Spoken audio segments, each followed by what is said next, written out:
Next up, we're with Motoring Moore's questions. Right, first of all, congratulations on 500 subscribers. Thanks, thanks for your support as always. Will you do a series on Rocket League? No. Will you do a 2001 F1 Manager career? Well, I don't quite know what you mean by that, because I'm doing the 2001 season on F1 Manager right now, so I'm already doing it. I don't quite know what you mean by that question. Can you do a try not to laugh video?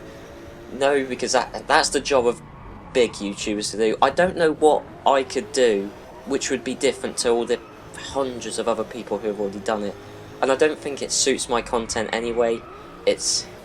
No, I wouldn't. It's already been done. There's nothing unique I can add to it, and it doesn't suit with everything else on my channel. So no. Are you at uni? No, I'm in my last year of college. I may well go to uni, but I'm at my last year of college currently. Then we got the next question, which are my least favourite sorts of questions. Well, one of my least favourite sorts of comments that people put on the channel saying, "When's this video coming out? When's this video coming out?" So I won't acknowledge that question. But anyway, that question's already been answered anyway. So let's move on to the next one. Do you like Christmas? Of course.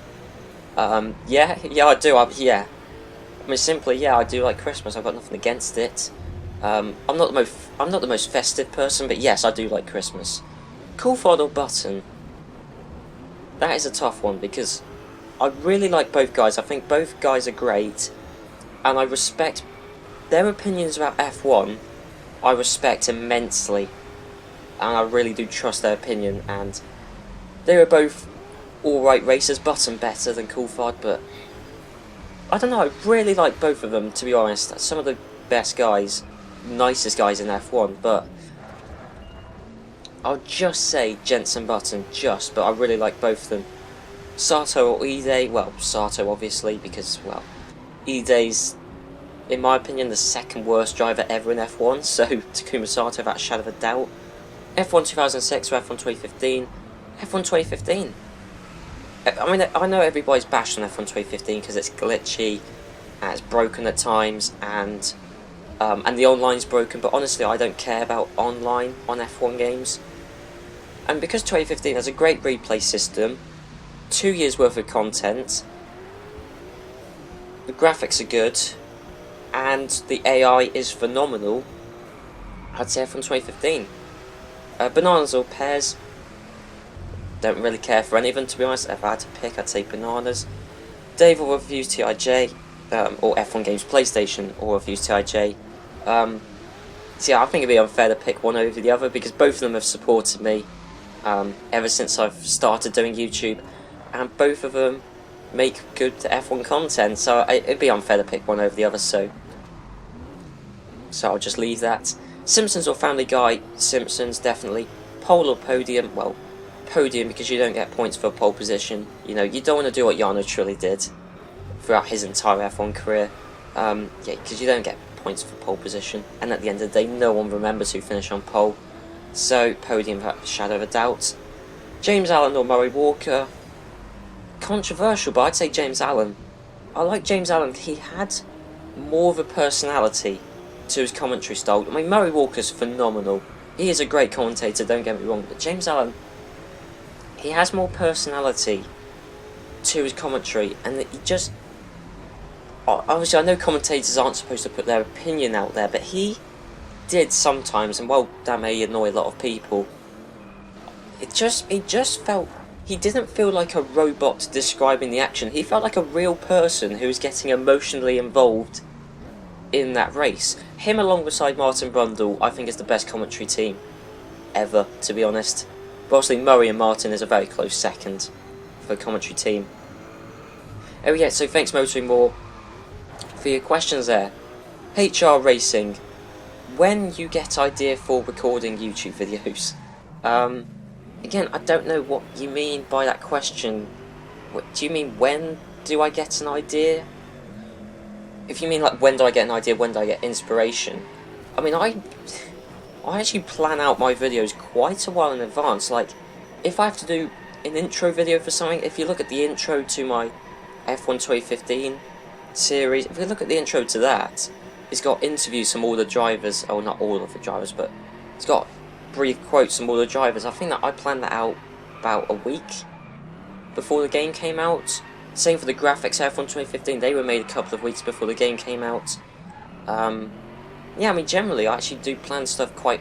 If something needs to be planned, if there's a highly edited part of my video, chances are it was planned a while in advance. Yeah, I hope that answers your question if that's what you mean by it. Are you going to make career mode series on Grand Prix 4 or F1 Challenge 99 to 02? No. Well, Grand Prix 4 is from what I gather, a PC racing game, and F1 Challenge 99 to 02. Well, with F1 Challenge 99 to 02, the problem with that is the PS2 version of that game is absolutely pathetic. I mean, it's rubbish. It's, you know, if I really wanted to do that, I would just play the Studio Liverpool versions of F1 99, F1 2000, because they're an infinitely better game than EA's interpretation of F1. But the PC version of F1 Challenge, a phenomenal game, but it goes back to what I said about R-Factor, because I think F1 Challenge is made by the same people, actually, the PC version is anyway. On a pad, it wouldn't viably work. I don't think it wouldn't be a good career mode series, because I wouldn't be able to drive that precisely. The same thing applies to Grand Prix 4. I don't think I will, because I don't think it'd be viable for me to with a pad, plus also I don't think I would anyway. F1 Challenge 99 to 02, I wouldn't want to do a series that is that long. I already think my F1 Manager series is too long, and I've still got a third of it to go. So, no, I wouldn't do a series that's that long, no. Chris Gonzalez asks, what race would you most like to go to? Monaco Grand Prix obviously is the dream for a lot of people, I think, or the British Grand Prix, because that's my home Grand Prix, so yeah, either the Monaco or the British one. Favourite food? I'm pretty certain you asked me this actually in my 100 subs Q&A. If you didn't, someone did. I know I got asked this question. I don't know, I don't have... It's like Viper Racing's question of favourite car. I don't know. There's too much to choose from for me to give an answer. I don't know, there's a lot of food I like.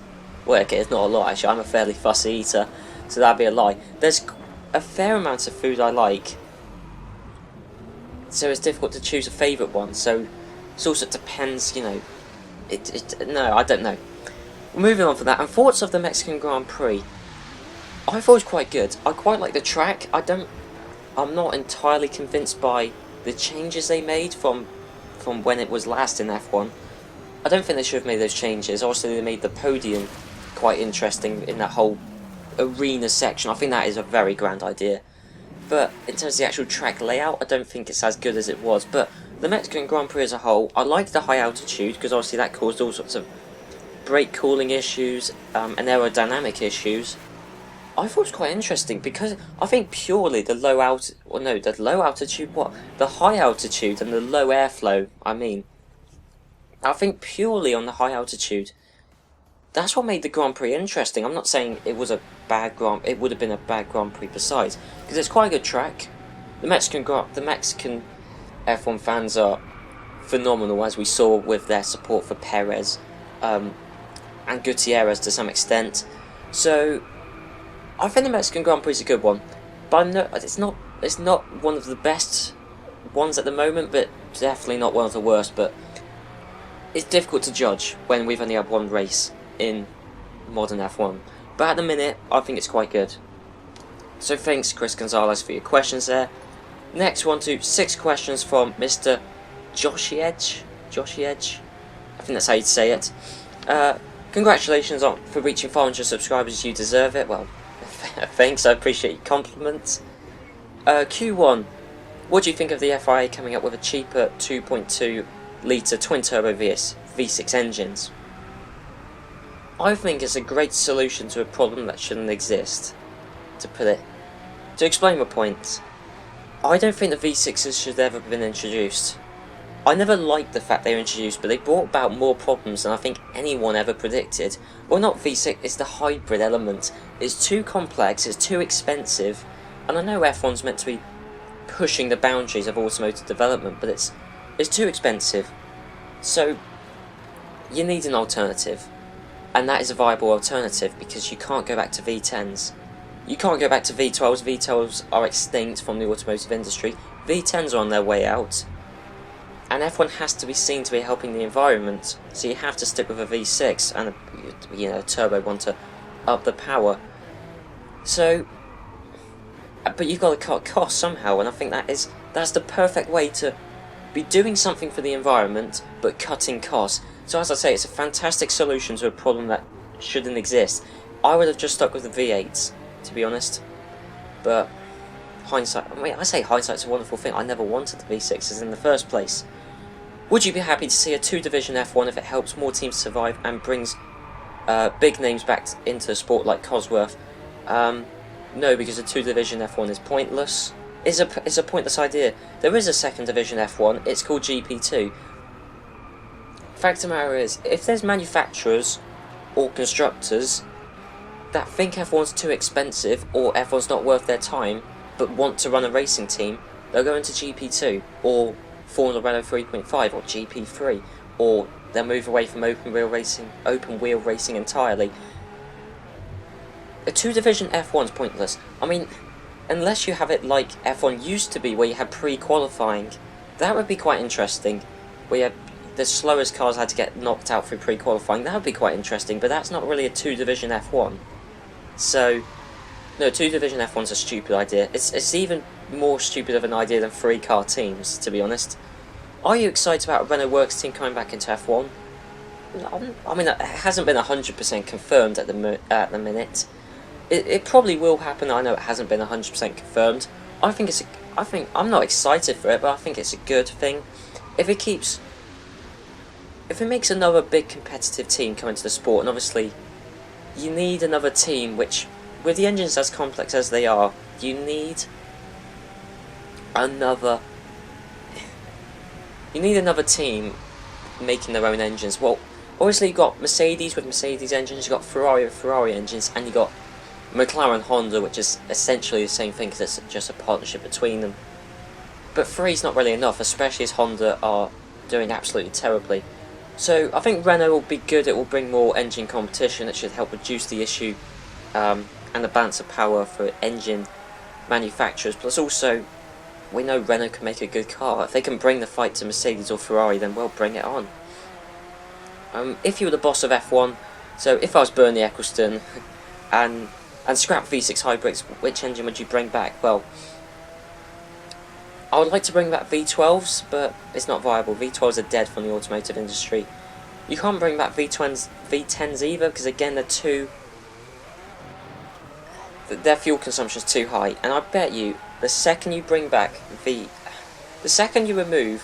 the fuel efficient aspect of F1, Honda and Mercedes will pull out.